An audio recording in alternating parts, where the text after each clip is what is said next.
¿Cómo están? Bien, bien. Bueno verles. Sí. Pues vamos a empezar porque hay mucho que tratar. El tema que vamos a estar viendo el día de hoy es la importancia de la santidad.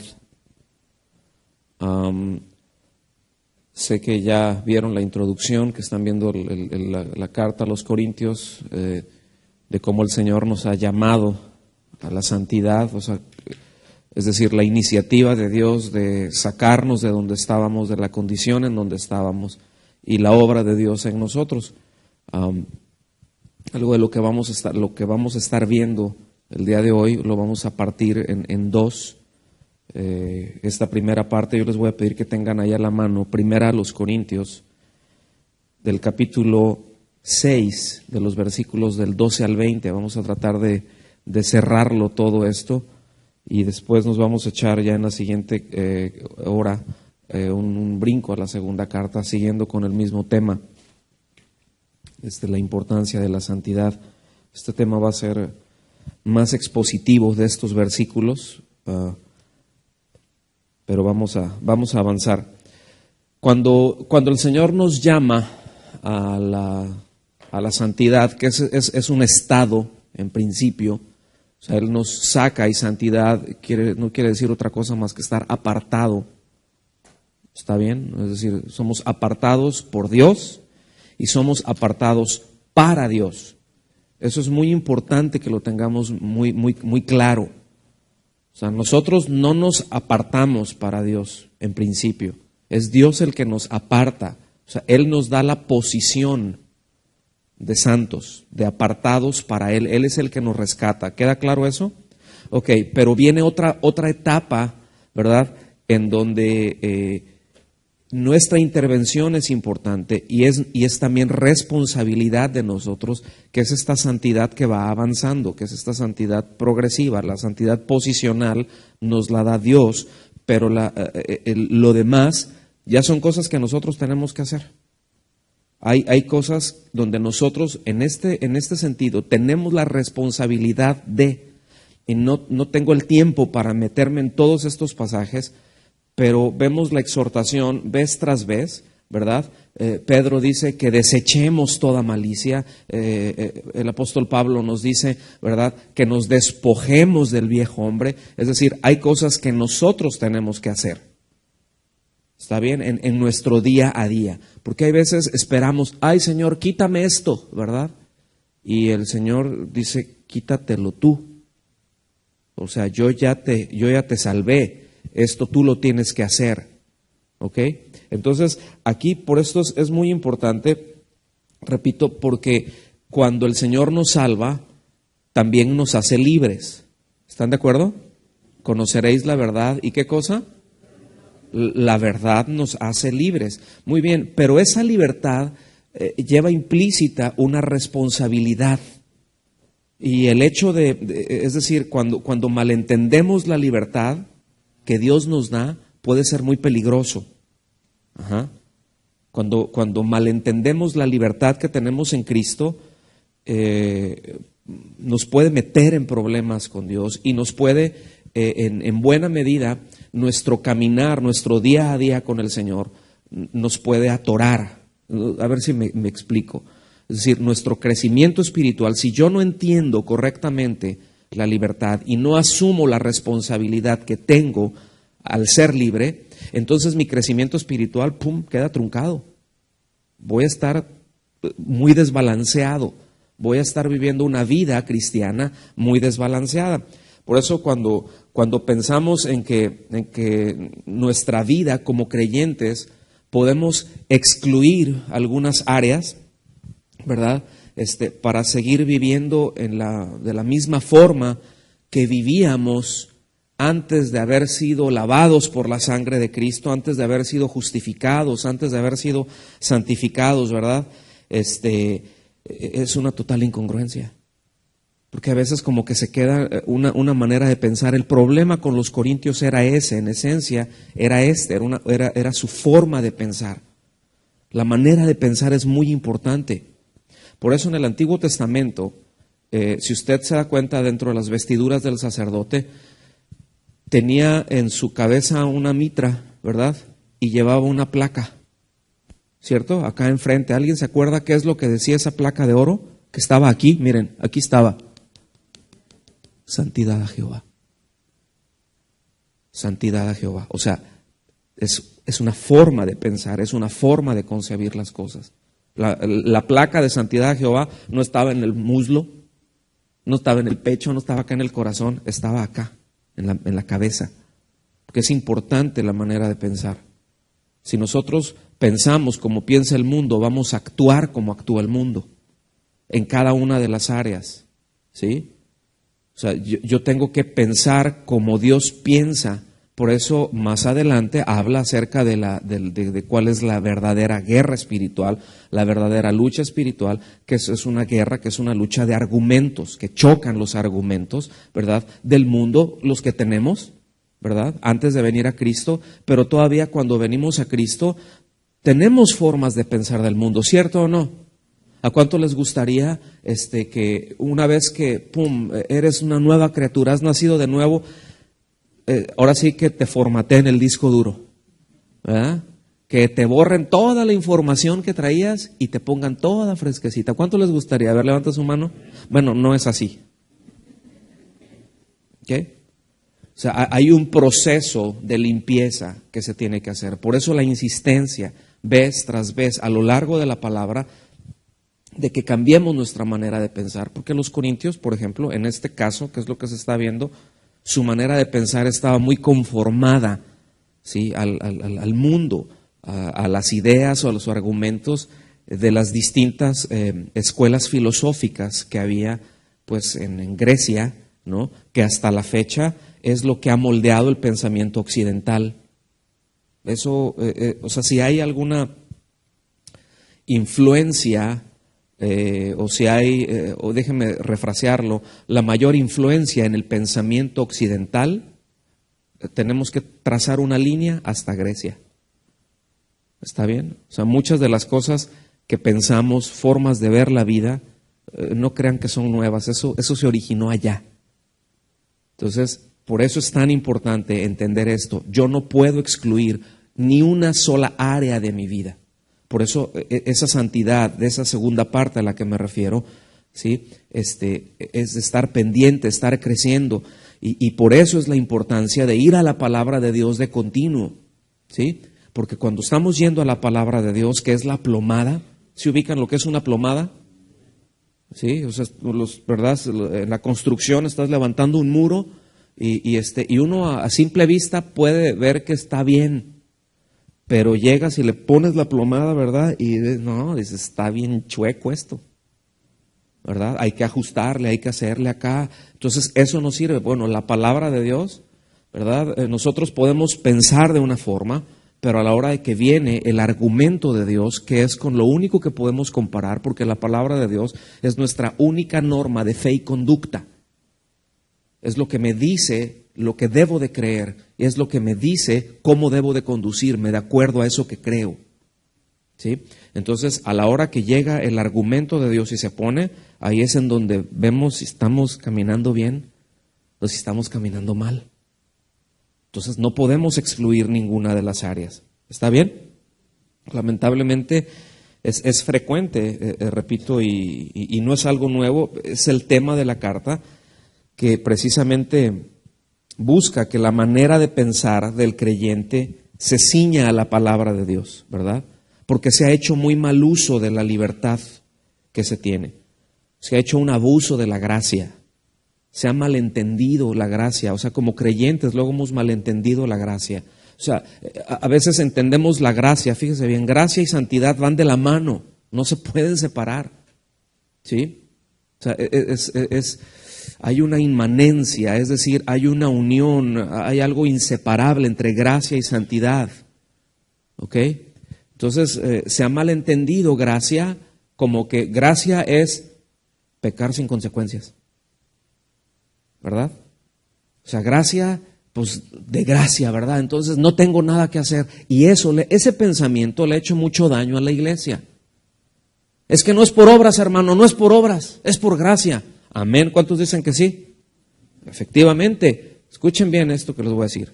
La salvación no es por obras, la salvación es por gracia, ¿cierto o no? Pues no por obras para que nadie se gloríe. Pero de ahí en adelante, nuestra vida, ¿cómo voy a manifestar mi fe? ¿Por gracia? Yo entro en esa nueva vida, ¿verdad? O la vida de Cristo, la vida de Dios, se une a mi vida, ¿verdad? Que se une al Señor, un espíritu es con Él, quedamos ahí, pero a partir de ese momento nuestras obras tienen que cambiar.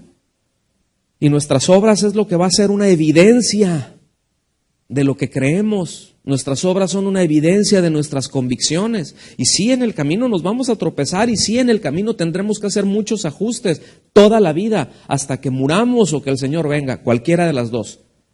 Pero hasta que pase cualquiera de las dos cosas, tendremos que estar haciendo ajustes continuos en nuestra manera de pensar, ¿sí? Porque cuál es el pensamiento del hombre, tal es él. ¿Sí vamos bien hasta aquí? Muy bien. Entonces, la gracia pues no es un cheque en blanco para pecar deliberadamente. Puedo pecar, al cabo es que la gracia de Dios, es que la gracia me cubre, ¿verdad? Y luego sí, a veces está, ay Señor, y se viene a la iglesia y estamos, ¿verdad? Pero, y aquí, pues es que aquí todos se ven bien santos. Se ven bien así, todos nos vemos así como que hasta bonitos, ¿verdad? Pero a veces uno sale y vive como el diablo. Pueden decir amén o ouch, como quieran, ¿verdad? Pero a veces se sale así, entonces yo ya como que salgo y pienso que puedo excluir esto de la santidad, de mi responsabilidad con el Señor, y pienso que puedo seguir haciendo las mismas cosas que podía hacer antes. Ahora soy más moderado, claro, ¿sí? Pero que puedo seguir viviendo de la misma manera, como que mis prioridades no se tienen que ajustar. Y les voy a decir una cosa, es en nuestras prioridades, precisamente en donde se manifiesta esto, lo que estoy creyendo. Déjame ver tus prioridades y te voy a decir en qué crees. Déjame ver en qué inviertes tu tiempo y te voy a decir en qué crees. Déjame ver en qué gastas tus dineros y te voy a decir en qué crees. ¿Sí me doy a entender? Entonces todo esto forma parte, por eso, o sea, esto es lo que cobra la relevancia, la importancia de la santidad, ¿sí? Porque es algo continuo y es algo que va avanzando. Ahora, la gracia no es un cheque en blanco, la gracia no es una puerta abierta para que yo pueda hacer lo que yo quiera hacer sin tener consecuencias.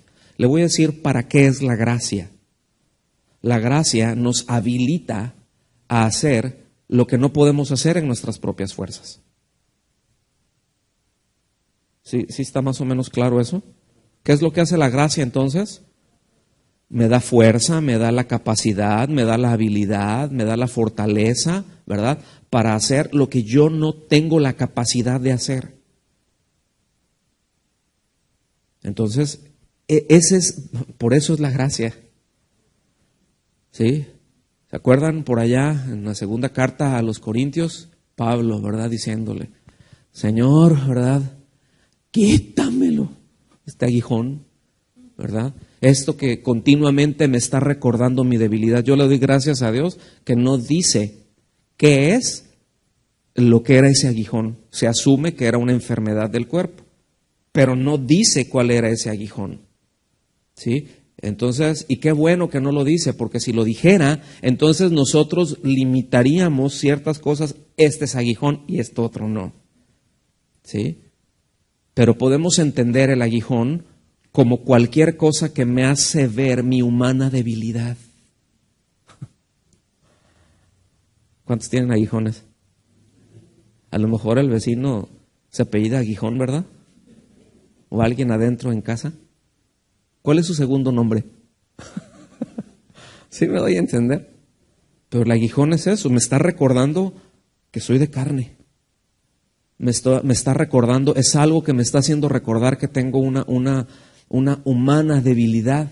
Y Pablo genuinamente, digo, pues no queremos tener esas luchas, no queremos estar batallando con eso. O sea, ¿cuánto les gusta batallar con su aguijón, el que sea?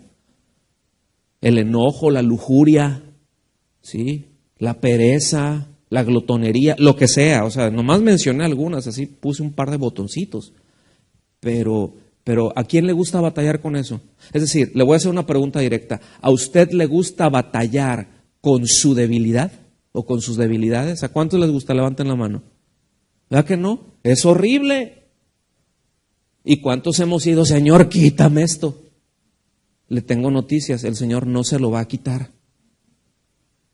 ¿Sí? Por eso la respuesta de Dios es, bástate mi gracia. O sea, eso va a estar ahí y es normal que esté ahí porque eres carne. Es decir, eso se va a quitar hasta que seas glorificado. En tanto llega la glorificación, mi gracia te alcanza, ¿eh?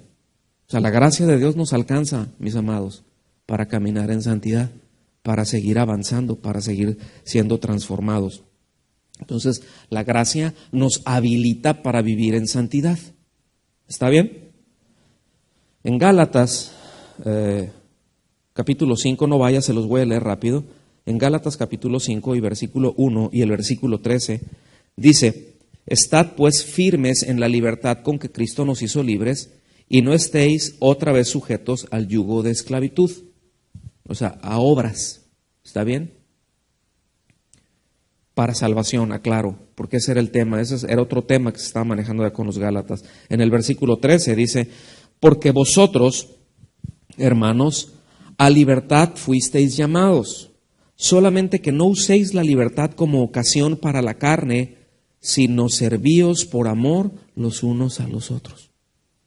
O sea, hay una responsabilidad que nosotros tenemos en este asunto de la santidad, ¿sí?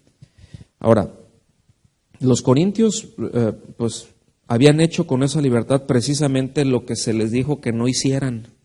Y en esta sección, aquí desde el versículo 12 hasta donde termina el capítulo, el versículo 20, Pablo precisamente combate la idea que algunos tenían que podían pecar porque la gracia de Dios lo cubría todo. ¿Ha escuchado gente así? ¿Se ha escuchado ese argumento? ¿Verdad?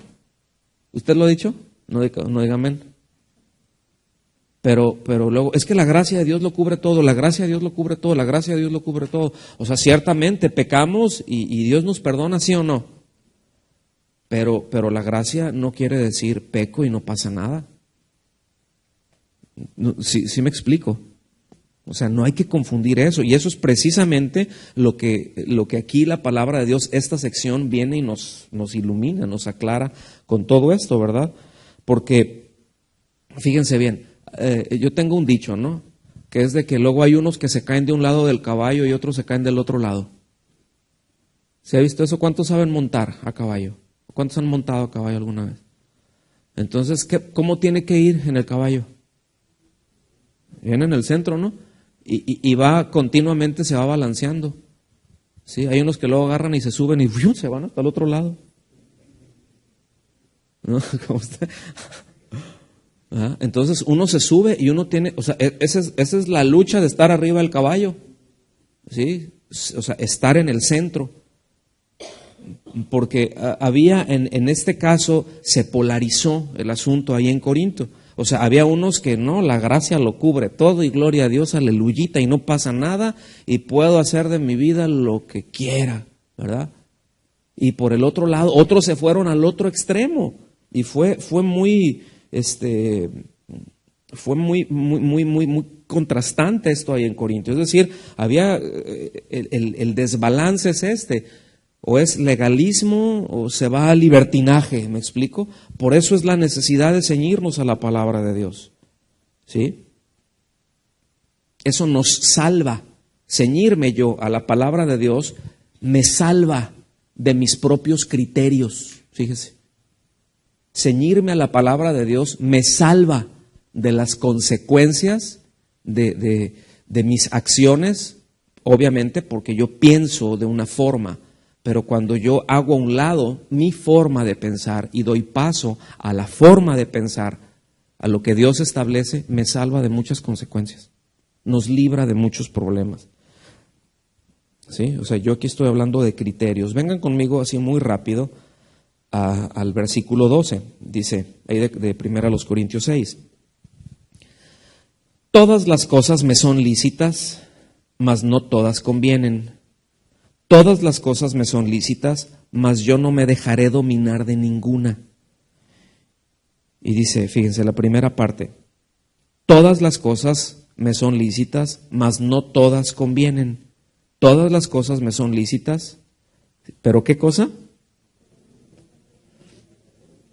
No me voy a dejar dominar de ninguna. Aquí es muy, muy importante entender que esto era un dicho que había entre los corintios, ¿sí?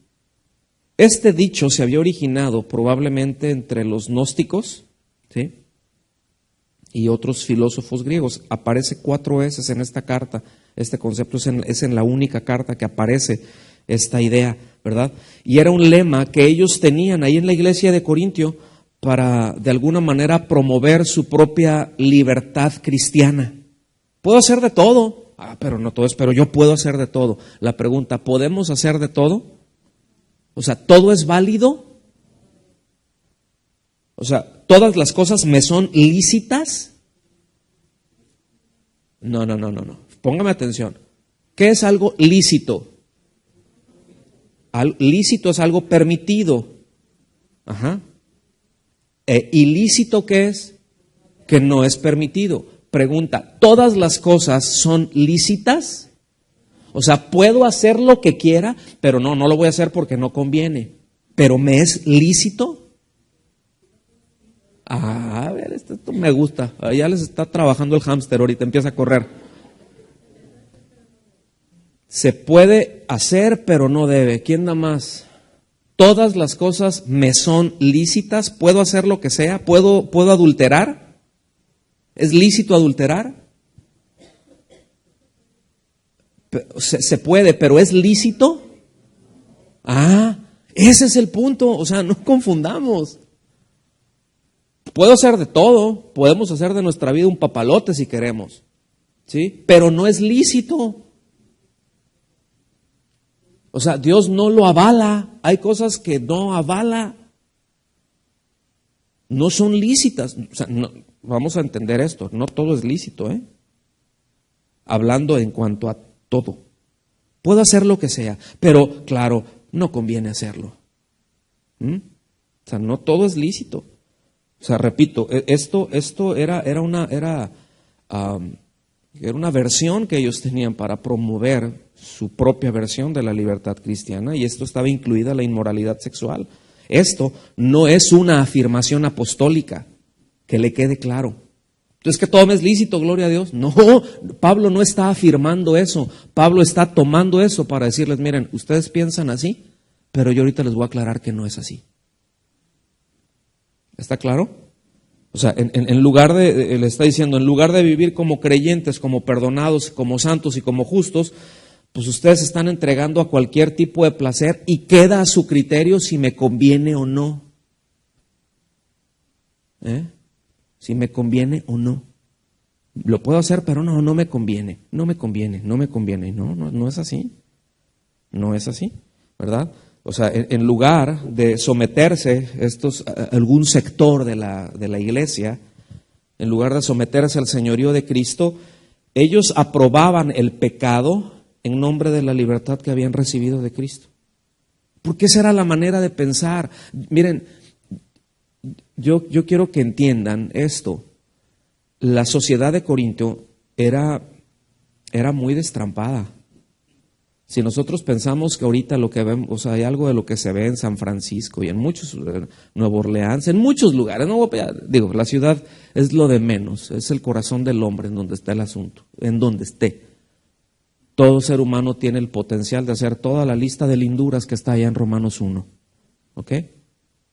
Entonces, no era el punto, pero el asunto es de que ellos tenían una vida, porque su manera de pensar era demasiado licenciosa. Les voy a decir algo, un par de cosas, ¿sí?, en lo que como sociedad era aprobado. Por ejemplo, el homosexualismo era perfectamente aprobado, era normal.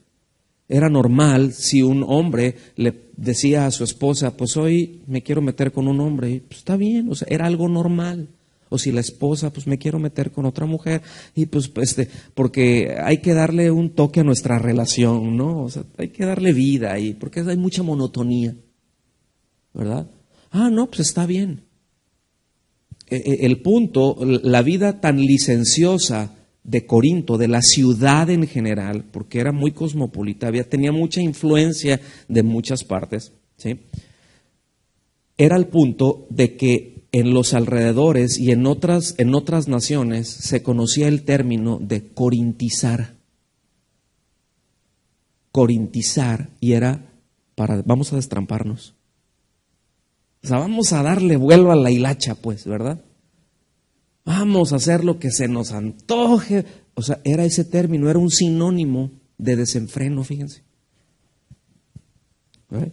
Entonces, en vez de servir al Señor, en lugar de servir al prójimo en amor, ¿verdad?, como verdaderos creyentes, se servían a sí mismos. Y aquí el punto central de esto, o que esto trata, es que precisamente nuestra conducta, póngame atención en esto, nuestra conducta, sea buena o sea mala, siempre afecta a la gente con que tratamos.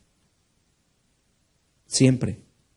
Si mi conducta es congruente o si mi conducta es incongruente a la fe cristiana, va a afectar, sí va a impactar, para bien o para mal. O sea, aquí no somos islas, ¿me entiende? Y tú a mí qué me dices, el asunto es entre Dios y yo. ¿Y a ti qué te importa? ¿A ti qué te afecta? Esto es entre Dios y yo. No, sí me afecta. Si eres un creyente, si estamos dentro de la iglesia, es decir, si verdaderamente has nacido de nuevo, por supuesto que me importa, porque por supuesto que me afecta, porque somos parte del cuerpo de Cristo. ¿Sí? O sea, voy a hacer un ejemplo muy bobo, pero es como que un cuerpo, una persona, ¿verdad?, tiene cáncer de estómago y el hígado, ¿verdad?, le dice, oye, ¿sabes qué? Mira, veo esto, hay que tomar acciones, hay que hacer esto. Y el estómago, ¿a ti qué te importa? El cáncer lo tengo yo. Y el otro, pues sí, pero yo estoy bien cerquita. ¿Se me va a brincar para acá? Sí me explico, es una manera boba quizás, ¿verdad? Pero todo porque estamos conectados por la misma vida de Dios. Ese es el punto, no estamos desligados. Si usted es un verdadero creyente, su vida está ligado a mi vida, aunque yo esté a 3,000 kilómetros de aquí, o que está al otro lado del mundo. Su vida está conectada a la mía, no porque usted y yo tengamos una conexión, no, es porque el que se une al Señor, un espíritu es con Él. Somos parte de un cuerpo. Versículo 13, las viandas para el vientre y el vientre para las viandas. Fíjense lo que está diciendo Pablo, Las viandas, o sea, la comida para la barriga, y el vientre para las viandas, dice. Pero tanto uno como las otras destruirá Dios. O sea, tanto el cuerpo como la comida tienen un carácter temporal, ¿sí? Pero el cuerpo, fíjense bien, el cuerpo no es para la fornicación. Fíjense la declaración, no es, o sea, esta es una declaración apostólica. El cuerpo no es para la fornicación. O sea, no es lícito fornicar, no son lícitas las relaciones sexuales fuera de los parámetros que Dios establece, aún dentro del matrimonio, porque aún dentro del matrimonio existen límites en cuanto a la santidad, en cuanto a lo que Dios establece. No todo se vale, no todo es lícito. ¿Me doy a entender o no?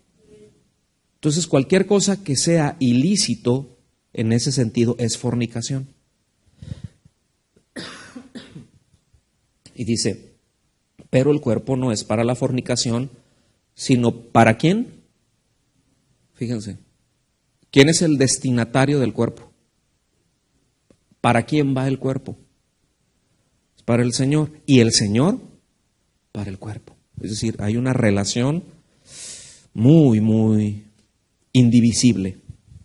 Entonces, las viandas para el vientre y el vientre para las viandas. Este era un dicho popular también para celebrar, póngame atención, para celebrar la idea que la comida y el sexo pues, eran necesidades biológicas que se tenían que satisfacer. Ay, pues tengo necesidad y Dios sabe que tengo necesidad. Pues mira, sí, Dios te creó con esa necesidad. ¿Están de acuerdo o no? ¿Cuántos necesitan comer? Entonces, ¿el sexo también es necesario? Sí, está dentro del plan de Dios, salvo que haya un don. ¿Me explico? Pero ahí es que el Señor, y yo tengo tanta necesidad de esto. Pues sí. ¿Cuántos saben que el fuego es muy bueno? El fuego en una casa es muy bueno, ¿a poco no? ¿En la estufa es bueno? ¿Sí o no? ¿En la chimenea cuando hace frío es bueno o no? Es muy provechoso, es disfrutable, sirve para muchas cosas. Pero qué problema cuando está fuera del lugar. Qué problema cuando está fuera de tiempo. Es una calamidad. ¿Lo alcanza a ver? O sea, porque decían, no, pues es que ¿qué le hace? Podemos comer, o sea, tenemos necesidades, eso no tiene nada que ver con la moral. Y como los animales, pues. O sea, los animales tienen sexo también, ¿están de acuerdo? Pero en ellos es amoral, o sea, en ellos o sea, no hay moralidad. No es ni bueno ni es malo, es una cuestión de instinto. En el hombre no es una cuestión de instinto. ¿Ok? O sea, si un animal, ¿verdad? Un león, lo que quiera, se cruza, ¿verdad? Un hermano con una hermana, ¿está en pecado?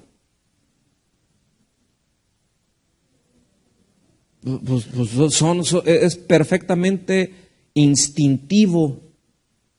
¿Me explico? Es un instinto, simplemente es una reacción que tienen para preservación porque no tienen criterio. Tienen instinto, no tienen criterio. ¿Sí? Pero el hombre sí tiene criterio. Medio corrupto, pero lo tiene. O sea, tiene conciencia puesta por Dios. Entonces, pues ahora sí que yo creo que todos conocemos este dicho, ¿verdad? Pues que a quien le dan pan que llore, pues qué, ¿verdad? Hay otro que dicen por allá en mi rancho, dicen pues que el muerto a la sepultura y el vivo a la travesura, o el muerto al pozo y el vivo al gozo. Bueno, es una manera de pensar medio corintia, ¿verdad? Pero no, o sea, Dios no nos formó así, pues. O sea, Dios nos ha dado apetitos naturales, ¿verdad? Que la libertad cristiana nos permite satisfacer.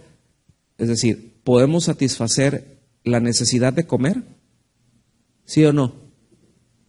¿Podemos satisfacer la necesidad de beber? Le voy a hacer una pregunta. ¿Podemos darnos hasta chiquearnos nosotros mismos de repente? Es decir, darnos algunos gustitos, siempre y cuando sean lícitos. ¿Me explico? Siempre y cuando sean lícitos. O sea, en la libertad, como creyentes, podemos hacer eso. Por ejemplo, nosotros estamos limitados por leyes naturales y por leyes morales, ¿cierto o no? Entonces, no debemos abusar de la comida y de la bebida. Así de sencillo, ¿verdad? Por el otro lado, el sexo también siempre debe de mantenerse dentro del marco del matrimonio. Pero si una persona cede al pecado, entonces se convierte en esclavo del pecado y el pecado se convierte en su amo, ya no es libre. ¿Lo alcanzan a ver? Entonces una persona sí puede ejercer su libertad cristiana libremente, repito, siempre y cuando lo haga en comunión con Dios. Porque así es como empieza la carta a los Corintios. A los santos y fieles que están ¿en dónde? Dice en Corintios. Llamados a tener comunión. Eso es a lo que Dios nos llamó, para lo que Dios nos sacó, para lo que Dios nos perdonó, para tener comunión con Él. Si Él no nos limpia, si Él no nos saca de nuestro pecado, porque Él es el que nos saca, nosotros no salimos de nuestro pecado, Él nos saca de nuestro pecado, nos saca de nuestro pecado y nos pone en una posición para tener comunión con Él. Y que nosotros seamos responsables de esa comunión que tenemos con Él. Porque Él no va a fallar, mis amados. Pero, Él no tiene problema en enderezar absolutamente nada, pero nosotros sí. ¿Me doy a entender o no?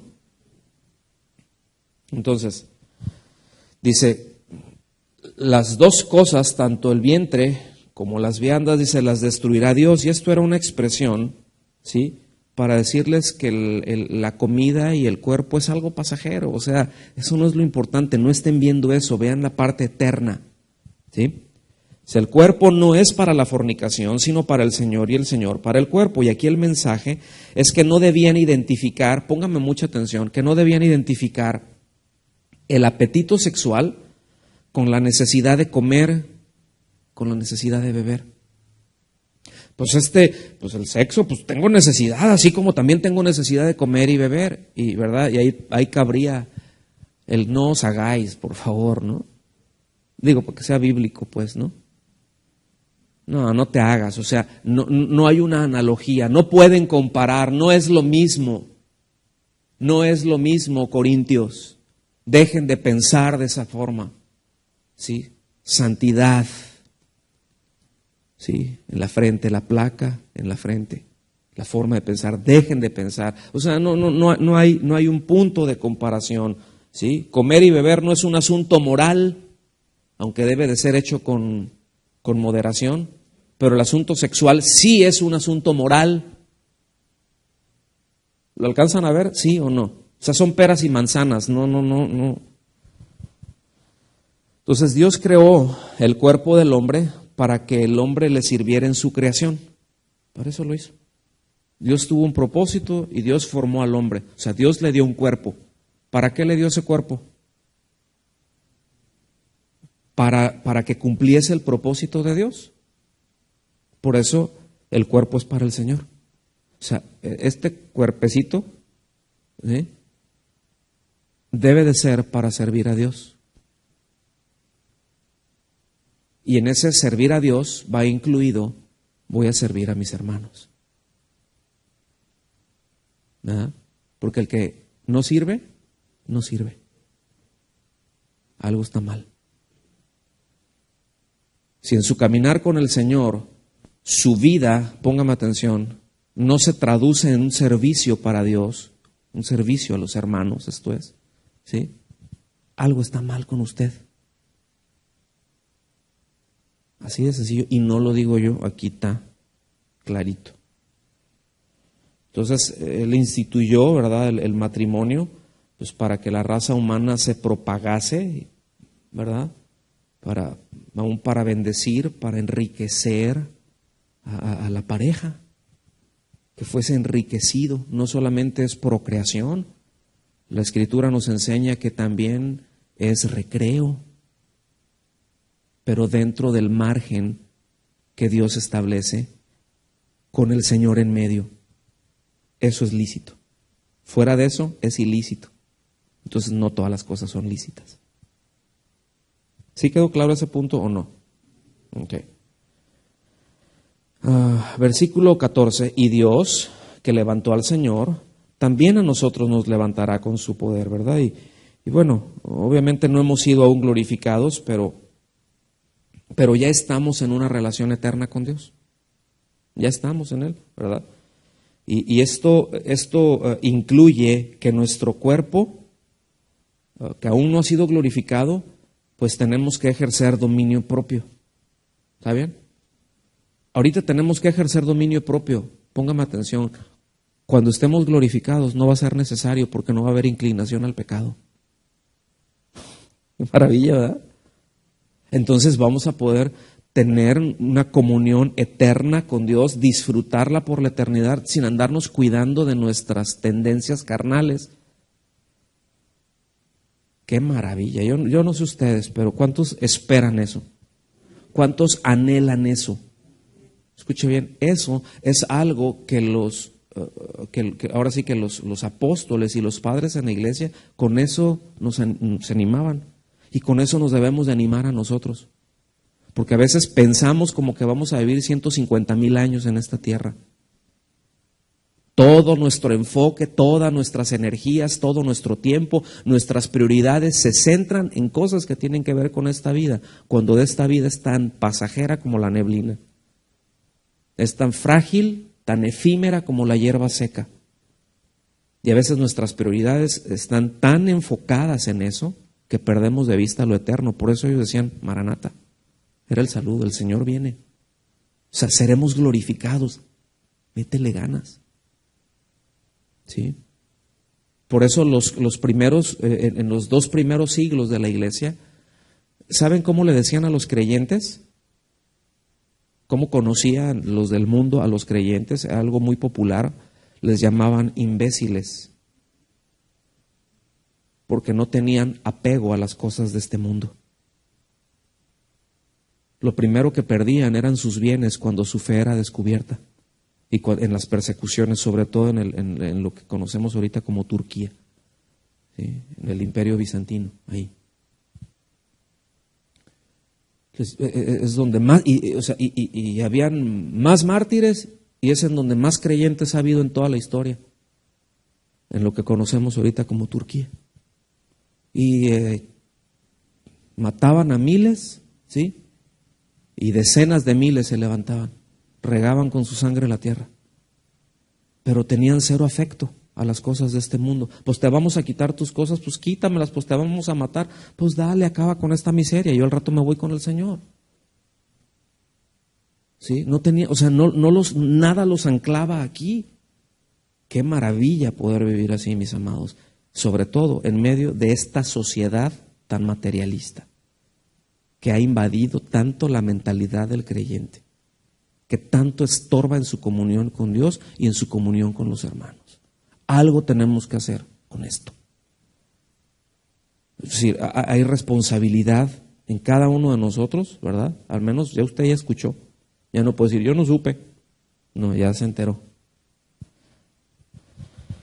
Seguimos avanzando, versículos 15 y 16, porque ya nada más me quedan 3 horas.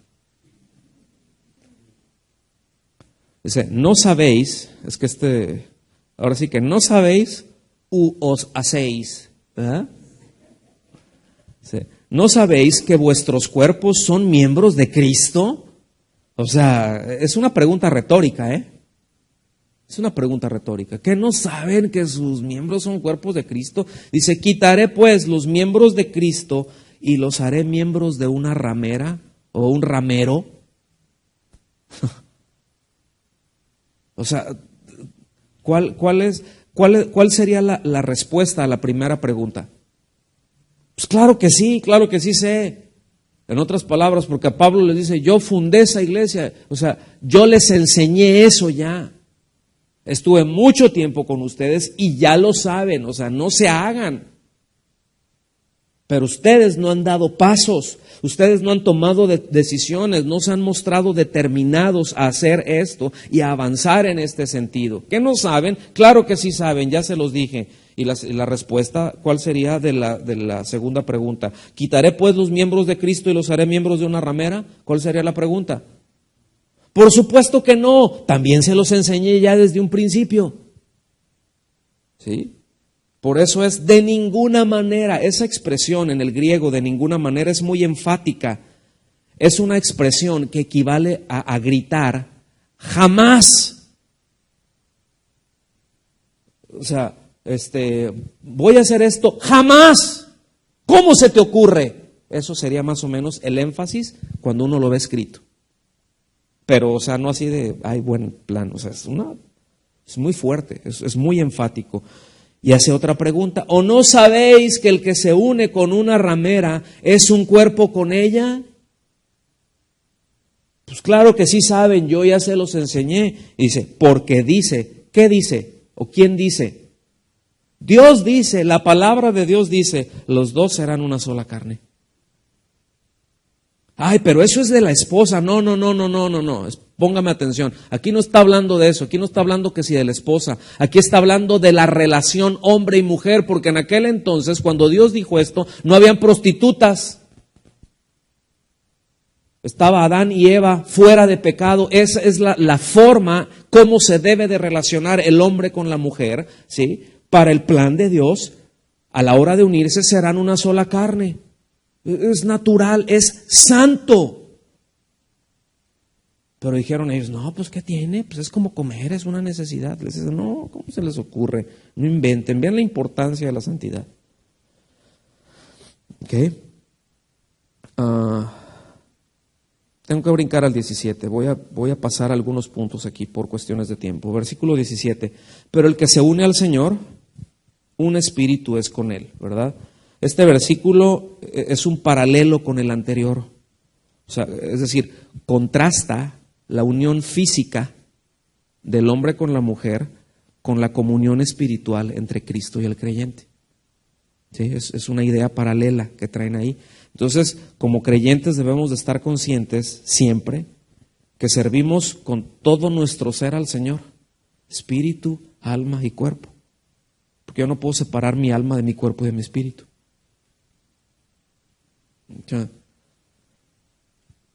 Como aquellos que dicen, ay, bueno, pues sí te fui infiel, pero fue con el cuerpo. Mi mente estaba contigo. ¿Es aceptable? Hasta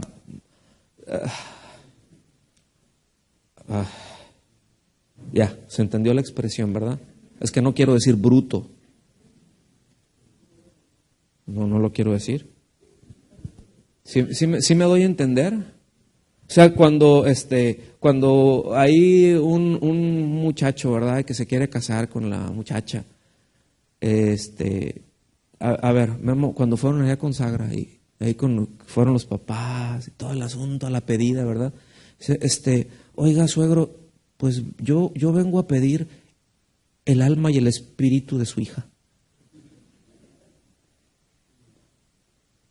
Yo cuando fue lo de con mi esposa, yo dije, échenme las tres partes, espíritu, alma y cuerpo, venga para acá. O sea, va todo el paquete completo. O sea, en nuestra unión y en nuestra comunión y en nuestro caminar con el Señor es espíritu, alma y cuerpo, no se separa. ¿Sí? Versículo 18. Huid de la fornicación. Fíjense que no dice que la enfrentemos. Huid. Ese fue el ejemplo que dejó José ahí con la esposa de Potifar. Cualquier otro pecado que el hombre cometa está fuera del cuerpo, mas el que fornica contra su propio cuerpo peca, ¿verdad? O sea, en otras palabras, no hay otro pecado que emplea el poder físico de una comunicación personal de una forma tan íntima como el pecado sexual. ¿Sí? O sea, porque uno no se hace uno con las drogas. Una persona no se hace uno con el alcohol. O sea, no hay una unión física, pero con otra persona sí hay una unión física. Sí viene a ser eso. Entonces la fornicación tiene un potencial tremendo para destruir el cuerpo y todo lo demás. Fíjense, qué impresionante. Versículo 19, y ya estoy en la recta final, 19 y 20.